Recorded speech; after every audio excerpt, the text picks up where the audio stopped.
মধ্যে যারা food delivery করতে চান তাদেরকে একটা ছোট টিপস আমার খুব ইম্পর্টেন্ট মেসেজ আপনাদেরকে একটু দিতে চাই। সেই টিপসটা হলো আপনারা যারা ফুড ডেলিভারি কাজ করবেন তারা অবশ্যই এটাকে পার্মানেন্ট জব হিসেবে নেবেন না। এটাকে আপনারা একটা ওভারটাইম যাকে বলে ওভারটাইমের মতো। ধরেন আপনার একটা কাজ আছে, একটা জব আছে। আপনি রেস্টুরেন্টে কাজ করেন বা কোথাও একটা পার্মানেন্টলি কাজ করেন।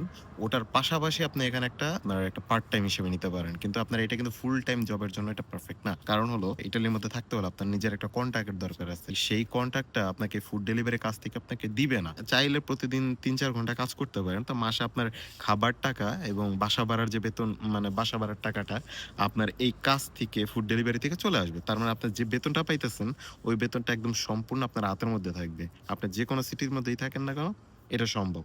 এটাই হলো কথা ছিল এইটা যে ফুড ডেলিভারি অনেকেই করতে চান। কিন্তু পার্মানেন্ট জব হিসাবে এটা বাইছে নিয়েন না। নিলে পরে আপনার আসলে ইতালিতে থাকতে যে কাগজপাতি বা যা দরকার হয় ওগুলো আসলে ঠিক করে পারবেন না। মানে ওগুলো ম্যানেজ করে পারবেন না। তো যারা এটা করতে চান তারা এইভাবে করেন।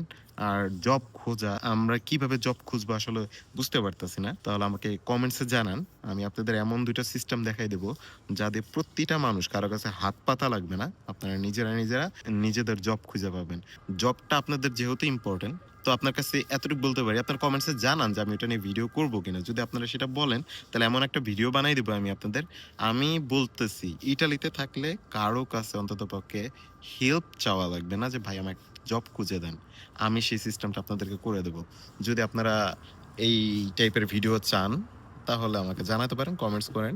আর ইনশাআল্লাহ আমি নেক্সট আমার যে ভিডিওটা হবে ওই বিষয়ের উপরে থাকবে। তো ইনশাআল্লাহ দেখা হবে নেক্সট ভিডিওতে।